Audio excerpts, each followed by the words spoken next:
नमस्कार, मैं हूं रत्नेश कुमार और आप देख रहे हैं टेलीस्कोप न्यूज़। आज बड़ा ही अनोखा मामला सामने आया है जो 3 तलाक मुस्लिम समुदाय में वो अपराध की श्रेणी में आ गया जब इसके खिलाफ एक बिल पास हुआ संसद में कि 3 तलाक जो है वो गैरकानूनी होगा।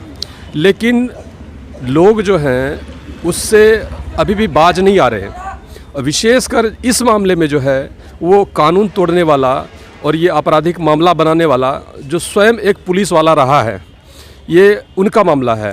हालांकि वो सस्पेंडेड हैं, लेकिन उन्होंने अपनी दूसरी पत्नी, जिनसे कि झूठ बोलकर शादी किया कि मैं शादीशुदा नहीं हूँ, वो अपने ड्यूटी के दौरान ही, जब मैं बात कर रहा हूँ फूलदाय खातून की जो हमारे साथ अभी मौजूद हैं, और इनसे भी बात करेंगे और इनसे सारा मामला जानेंगे कि आखिर बात क्या हुआ है और किस तरह से ये 3 तलाक का मामला जो है वो सामने आया और किस तरह से हुआ ये मामला। मेरे पति है, इससे पहले हम एसपी साहब के पास में आए थे तो एसपी साहब से मिले बुले थे। एसपी साहब तो खुद सस्पेंड हो गए। उसके बाद जाके हम परिवार परिवहन केंद्र में हम दिए आवेदन पे कुछ सुनवाई नहीं हुआ। उसके बाद जाके ये हमको धमकी देने लगे 5 लाख रुपया दो, तब तो तुमको रखेंगे तो नहीं रखेंगे। उसके बाद जाके ये हमने से कल रात में है, ये हमको 5 तारीख के 7 बजे रात में ये हमको 3 तलाक हमको व्हाट्सएप पे दे के और ये अपना मोबाइल को ब्लॉक कर लिए हैं। और ये है तो ये जो है 3 तलाक जो है 3 तलाक इनको व्हाट्सएप पे दिया गया है। उससे पहले जो 2 बार तलाक दिया गया था वो किस तरह से दिया गया था? बाय पोस्ट वो लिख के भेजे हैं और व्हाट्सएप पे भी हमको बाय पोस्ट लिख के भेजे हैं। हम यहाँ मरंगा में हम रहते हैं, हमको मरंगा के पोस्ट ऑफिस में भेजे। मरंगा के पोस्ट ऑफिस हमको फ़ोन किया, ऐसे बात एक नोटिस आया जिसमें हम बोले कि से हम वहाँ नहीं रहते, मेरा घर तो है दरभंगा मधुबनी ज़िला, तो मेरे एड्रेस पता पे न भेजना चाहिए। हम यहाँ रहते हैं किराए के रूम पे, तो यहाँ हम कैसे रिसीव करेंगे? जहाँ से आया है आवेदन वहीं पुनः वापस कर दीजिए। उसके बाद जाके ये मेरे व्हाट्सएप पे भेज के ये नंबर ब्लॉक कर दिए। और मेरे पति इसलिए हमको तलाक दिए हैं, उसकी बेटी है 21 साल की बेटी है नेहा, उससे वो अपनी बेटी से फंस चुके हैं। उसकी गलत है, उसकी बेटी के साथ में संबंध है, उसकी पत्नी भी गलत काम करती है। ये बात आप कैसे विश्वास के साथ कह सकते हैं? हाँ, क्योंकि हम अपने पति को उसकी बेटी के साथ में देखे थे, इसीलिए हम बोले हैं वो मेरे पति बहुत गलत, बहुत गंदा से गंदा गलत है। जो अपनी बेटी के प्रति ने उसके पास में इज्जत रहा तो वो दूसरी की बेटी का क्या इज्जत करेगा? तो मेरा पति एक हिसाब से चोर है, छिनार है, बहुत खराब इंसान है। और उसकी उसकी पत्नी तो महा खराब थी, तभी मेरा पति हमसे शादी किया था चीट करके। पहली उसकी पत्नी वो अपने जौत से फंसा हुआ था, उसके बाद जाके वो मेरा पति हमसे शादी किए।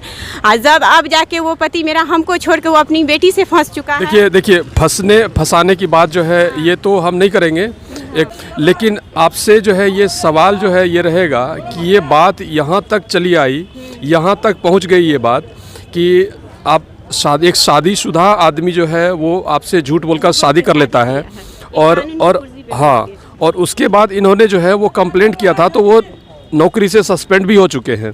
लेकिन उसके बावजूद ये आपराधिक कदम उन्होंने उठाया कि उन्होंने 3 तलाक दिया, वो भी लिखकर भेजा पोस्ट के माध्यम से। तो फूलदाय खातून जो मधुबनी की रहने वाली हैं, तो इन्होंने आज पुलिस अधीक्षक के यहाँ जो है कंप्लेंट किया है। इससे पहले पारिवारिक परामर्श केंद्र में इनका मामला था, महिला थाना भी जा चुकी हैं, सदर थाने में भी जो है इनका ये कंप्लेंट गया हुआ है और इस पर कार्रवाई भी हुई थी। और किस तरह की कार्रवाई हुई थी कि फिर से इस तरह की नौबत आ गई, आइए इनसे जानते हैं कि आप अभी पुलिस अधीक्षक जो है हमारे पूर्णिया के श्री आमिर जावेद साहब, आप उनसे आज मिली, उनके पास गई थी, तो उन्होंने क्या कहा आपसे? वो एसपी साहब ने हमको आश्वासन दिए हैं जो तुमको इंसाफ मिलेगा, तुम क्या चाहते हैं? हमने सर वो हमको 3 तलाक दिए हैं, 3 तलाक ख़त्म हो गया, कानूनी वो अपराध हो गए हैं, अपराध है तो उसके लिए केस करके उसको जेल भेजे। सर आपसे यही मिन्नत कर रहे हैं, रिक्वेस्ट कर रहे हैं, उसको जितनी जल्दी हो सके उतनी जेल, उस चोर को है जल्दी जेल भेजे। तो क्या कहा एसपी साहब ने? एसपी साहब लिख के दिए हैं आवेदन पे और आश्वासन दिए हैं जो ठीक है इस पे जल्दी कार्रवाई हो के उसको जेल भेज दिया जाएगा। हमको महिला थाना भेजे हैं, महिला थाना में मैडम से बात किए, मैडम भी हमको बोला ठीक है तुम महिला थाना आओ। तो आवेदन है मेरे पास भी, हम महिला थाना जाते हैं, उस पर FIR हो, उसको जेल भेज दे। और पहली नंबर ये, जब वो बर्खास्त हो चुका है तो सदर थाना में 3 साल से फर्जी वर्दी पहन के वो ने ड्यूटी किए और ड्यूटी करते करते अब है वो लिखा पढ़ी अंदर में करते हैं। सदर थाना के ऑफिस है अंदर में, उसमें गेट बंद करके सब। तो इनका आरोप जो है वो सस्पेंडेड है, फिर भी वो जो है सदर थाने में कार्यरत हैं। वो वर्दी पहन के फिर भी जो है लिखा पढ़ी का काम करते हैं, ऐसा उनकी पत्नी जो है फूलदा खातून का कहना है। ये आप किस तरह से बता सकते हैं, किस विश्वास के साथ आप कह सकते हैं ये? जब हम इससे पहले 4 महीना पहले आए थे, हम एक मेरी बाजी है, उस बाजी के यहाँ आए हुए थे, तो हम जा रहे थे माधुपाड़ा में मुसलमान के लड़की का हॉस्टल है उसमें। तब मेरा पति 4 चक्का लगा के वो गली में खड़े थे, इसको पकड़े तो वहाँ पे पूरे लेडीज़ सब जमा हुआ, तो बोला कि ये तो सदर थाना में रहते हैं, मेरा बेटी का यही पंचायती करके हमको फैसला दिलवाए हैं, बेल दिलवाए हैं, मेरी बेटी के ऊपर केस हो गया था। तो जब इनसे पूछे तो ये बोला कि इसे नहीं, हम सदर थाना में नहीं रहते हैं, ऐसे हम लिखा पढ़ी करते हैं।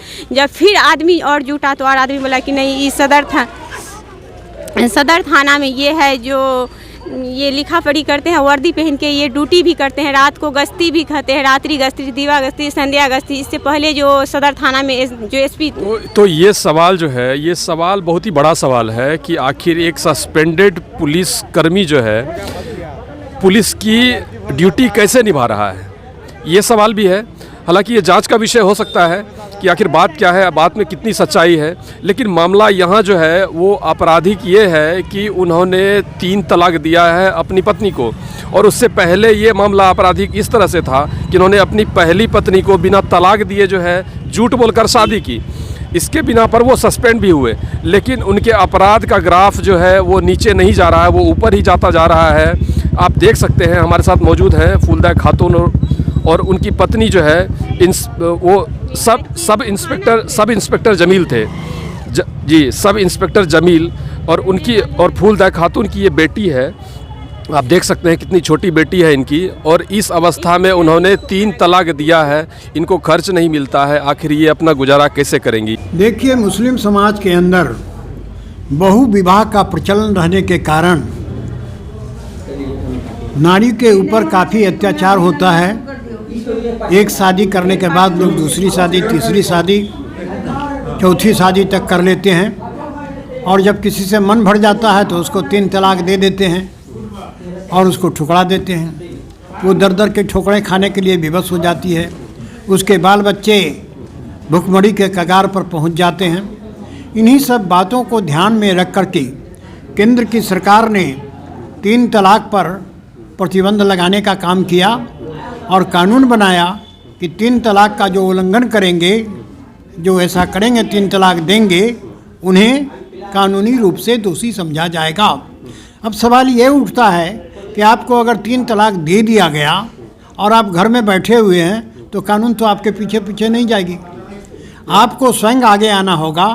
और जिस पति ने आपके ऊपर अत्याचार किया है, घरेलू हिंसा किया है, उसके लिए आपको कोर्ट का शरण लेना पड़ेगा और कोर्ट से आपको न्याय मिलेगा। निश्चित रूप से कार्रवाई होगी। वो अगर 364 का बयान दे देगी तो उस पर FIR होगा उस लड़की के ऊपर, फिर वो जेल भी जा सकता है, न्यायालय जाएगा, कोर्ट। जैसे हिंदू का एक्ट के जो भी प्रक्रिया है उस पर ही वो सेम समान तरीके से ही ये उस पर कार्रवाई होगी। इसमें लंबा प्रक्रिया है, लेकिन किसी को तो आगे आना पड़ेगा ना। ये मुद्दा है 3 तलाक क्या लायबल है कि नहीं है, क्या प्रभाव पड़ा, आपने यही पूछ रहा है। बिल्कुल प्रभाव है, बिल्कुल समान है, दोनों का लॉ हो गया है बनस्पत, यदि वो दोनों में से एक आदमी कोर्ट में जाए तो। और रही बात अपराध की और लॉ एंड ऑर्डर की, तो देखते हैं कि उन पर क्या कार्रवाई होती है और आगे वो कहाँ जाते हैं और फूलदा खातून का क्या होता है। हमारे साथ आगे की खबरों के लिए जुड़े रहिए टेलीस्कोप न्यूज़ पर।